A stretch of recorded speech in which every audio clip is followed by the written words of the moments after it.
देश भर में पेपर लीक हो रहे हैं, रोज पेपर लीक हो रहे हैं, पेपरों में गड़बड़ हो रही है, इवैल्यूएशन में गड़बड़ हो रही है। उसके बावजूद केंद्र सरकार के सर पे जूं नहीं रेंग रही है। नीट पेपर लीक होने के बाद सरकार ने कोई एक्शन नहीं लिया, कोई सिस्टम को चेंज करने के लिए ऐसे कोई स्टेप्स नहीं उठाए गए जिससे ये कॉन्फिडेंस बने कि अगली साल पेपर लीक नहीं होंगे। सीबीएसई में जिस कंपनी ने गड़बड़ की उस कंपनी के खिलाफ कोई एफआईआर नहीं, कोई एक्शन नहीं। इससे ये मैं दोबारा बोल देता हूँ, इतने बड़े स्केल के ऊपर पूरे देश में पेपर लीक हो रहे हैं, पूरा का पूरा एग्जामिनेशन सिस्टम कोलैप्स कर चुका है और खासकर पिछले 5-6 साल के अंदर बहुत ज्यादा एग्जामिनेशन सिस्टम से यूथ का भरोसा उठता नजर आ रहा है। या तो पेपर लीक हो जाते हैं, इवैल्यूएशन में गड़बड़ हो जाती है, कभी कुछ। नीट का पेपर लीक हुआ, 20 बच्चों ने सुसाइड कर लिया, लेकिन सरकार ने ऐसा कोई कदम नहीं उठाया जिससे ये भरोसा बन सके कि अगली साल पेपर लीक नहीं होंगे। नीट के पेपर के बाद और पेपर लीक हो गए, सीबीएसई में इवैल्यूएशन सिस्टम गड़बड़ हुआ, उसके बावजूद उन्होंने उस कंपनी के खिलाफ कोई एक्शन नहीं लिया। तो ऐसा लग रहा है कि सरकार पूरे अहंकार के अंदर है। मैं सरकार को कहना चाहता हूं कि या तो युवाओं की आवाज सुन लो या यही युवा आपको 2029 में उठा के फेंक देंगे।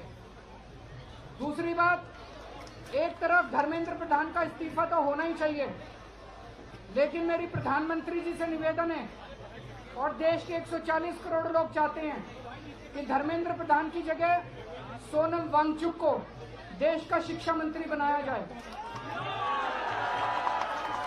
मैं जानता हूं कि प्रधानमंत्री जी ये नहीं करेंगे, उन्हें डर लगेगा कि सोनम वांगचुक कुछ क्रांतिकारी कदम न उठा दें, लेकिन इस वक्त शिक्षा व्यवस्था जितनी सड़ गल गई है, हमें क्रांतिकारी कदम चाहिए, हमें क्रांतिकारी शिक्षा मंत्री चाहिए। बिना क्रांति के शिक्षा व्यवस्था ठीक नहीं होने वाली। और मैं फिर से उन्हें कहना चाहता हूं, इतना अहंकार मत करो। आपसे पहले वाली सरकार ने भी बहुत अहंकार किया था। अंग्रेजी में एक कहावत है, हिस्ट्री रिपीट्स इटसेल्फ। यही ये जंतर मंतर था, 4 अप्रैल का दिन था 2011 का, जब अन्ना हजारे जी यहाँ बैठे थे। उसके 3 साल बाद उस वक्त की सरकार चली गई थी। आज से 3 साल बाद आपकी सरकार चली जाएगी अगर आपने युवाओं की आवाज नहीं सुनी तो। Thank you so much.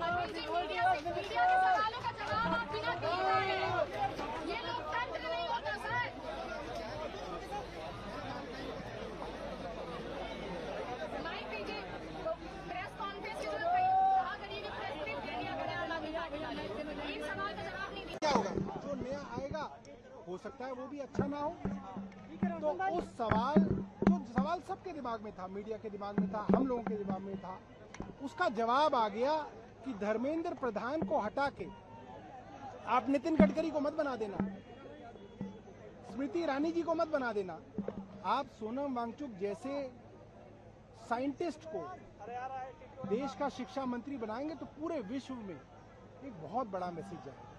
20 तारीख को भी ज्यादा से ज्यादा लोगों के आने की नेता ने अपील किया कि आम आदमी पार्टी के तमाम लोग यहाँ पे, तमाम देश भर के नेताओं से अपील की। आपको क्या लगता है 20 तारीख को आंदोलन? देखिए, मेरा ये मानना है, अभी तक जो मैंने देखा, देश की तमाम बड़ी बड़ी अपोजिशन पार्टियों के नेता, सिविल सोसाइटी के लोग, सामाजिक संगठनों के लोग, आर्मी से रिटायर्ड लोग हों, जुडिशरी से रिटायर्ड लोग हों, सब लोग यहाँ पे आ रहे हैं क्योंकि उनको दिख रहा है कि आज सोनम वांगचुक जी के अंदर गांधी जी की झलक दिख रही है कि कोई आदमी है जो देश के लिए अपने प्राण त्यागने के लिए सत्याग्रह कर रहा है, अहिंसा से इस सरकार को अपनी बात मनवाने की कोशिश कर रहा है। और हम भी यही चाहेंगे जो अरविंद जी ने कहा कि तमाम अपोजिशन पार्टियां हों, स्टूडेंट लीडर्स हों, संगठन हो, सामाजिक संगठन हो, आरडब्ल्यूएस हो, सब लोग 20 तारीख को आए और संसद की तरफ चले। अरविंद केजरीवाल खुद आएंगे 20 तारीख को और आप आएंगे? देखिए, मेरी अरविंद जी से इस विषय में बात नहीं हुई है, मैं जरूर आऊंगा। संजय सिंह जी ने बता दिया कि वो जरूर आएंगे, हमारे लोग जरूर आएंगे और हम सबसे चाहते हैं सब लोग आएंगे। आ सके